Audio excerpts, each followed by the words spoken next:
Nah, teman-teman, untuk murai batu yang tak lagi juara ya, padahal sebelumnya itu sering banget berprestasi, sering juara, tapi kenapa tiba-tiba tidak juara lagi?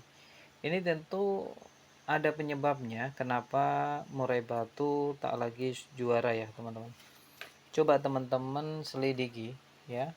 Apakah saat melombakan teman-teman menggunakan metode manpack, yakni dengan ego dan ambisi untuk peraturannya ya, pengaturannya. Jadi ada jadwalnya yang tidak boleh terlalu mengeber. Karena ini bisa berdampak buruk pada kelangsungan murai batu itu sendiri di masa mendatang. Murai batu muda ketika dilombakan terus-menerus bahkan setiap minggunya ini bisa berdampak buruk ya. Untuk kelangsungan murai batu itu sendiri akan berdampak buruk sekali. Seperti murai yang tidak lagi kerja maksimal ya. Terus murainya cenderung tidak juara padahal masa mudanya juara. Yang paling fatal bisa berdampak ini teman-teman, bisa berdampak rusak. Nah, untuk rusaknya murai batu sangat susah sekali ya untuk penanganannya. Jadi teman-teman harus hati-hati karena untuk murai batu yang sudah rusak ya repot sekali nanti untuk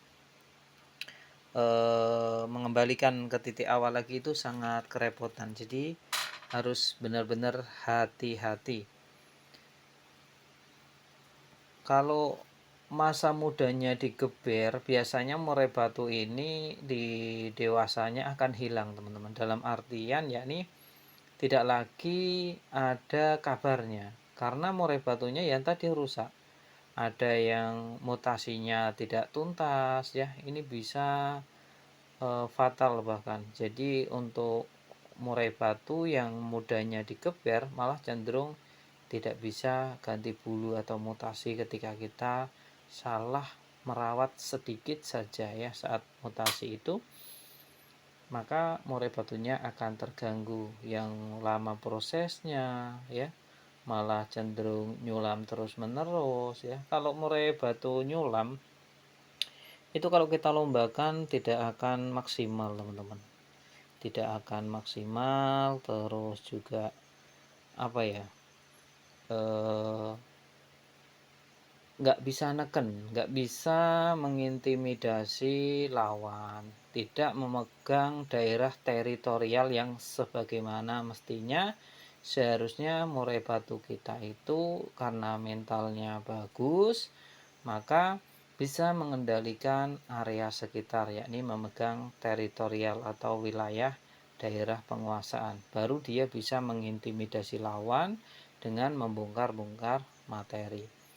Jadi diingatkan kembali untuk murai batu muda jangan dilombakan terlebih dahulu, cukup sekedar menjajaki sejauh mana murai batunya. Kalau sudah mau bekerja ya itu sudah lebih dari cukup. Kita sabar saja untuk perawatan selanjutnya. Lalu apalagi selain murai batu waktu muda digeber, tentu yang kedua, alasan yang kedua yakni settingan yang berubah. Jadi ada murai batu yang settingan berubah setelah mutasi. Ya, contoh, ketika dari pastol murai ini sering banget berprestasi. Tapi ketika setelah mutasinya beres kok susah ya nyari mutasinya. Ternyata settingannya berubah. Entah itu EF-nya naik, entah itu EF-nya turun untuk harian. Nah, bagaimana caranya kita menakar EF yang tepat untuk murai batu saat di rumah? Yakni jangan sampai gacor. Itu topnya ya, jangan sampai gacor. Kalau low-nya atau buttonnya jangan sampai ngembung. Nah, itu di ring itu. Terus untuk ring EF jumlahnya di ring 3 sampai di bawah 10 lah. Nah, itu ya. Itu masih standar. Ya. Kalau di luar itu udah nggak umum dan itu mungkin bisa saja terjadi pada burung murai batu, tapi itu tidak umum. Umumnya ya seperti tadi ya, minimal 3, maksimal ya 10 lah. Kalau di luar itu kan mungkin nanti teman-teman akan kesusahan dalam men-set saat lomba. Itu ya, yang kedua settingan berubah.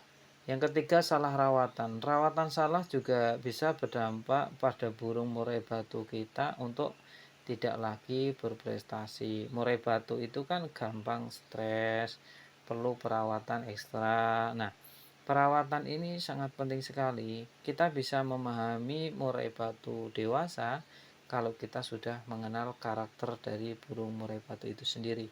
Kalau kita sudah dari kecil ya, dari loloan kita sudah sering interaksi, kemungkinan besar kita juga sedikit bisa memahami apa yang menjadi keinginan dari murai batu itu sendiri, harus bagaimana dan bagaimana dalam pelayanannya. Itu perlu dicatat ya teman-teman semuanya. Yang ketiga tadi salah rawatan ya.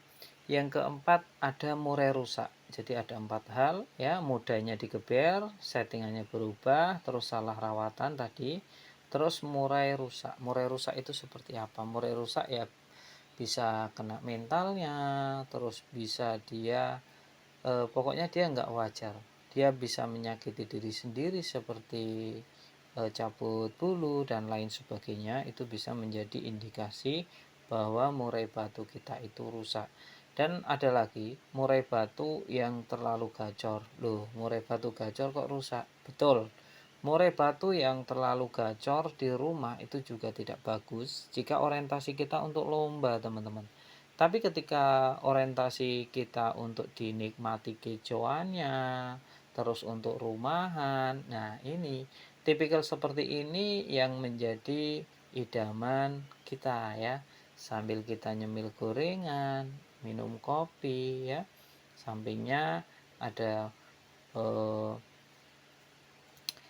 burung yang berkicau yang menemani kita, suaranya merdu, bunyi terus. Nah ini bagus ya kalau teman-teman mendapatkan murai batu yang gacor untuk rumahan. Tapi kalau untuk ke kontes sebaiknya hindari murai batu gacor saat di rumah karena akan mengganggu penilaian ya.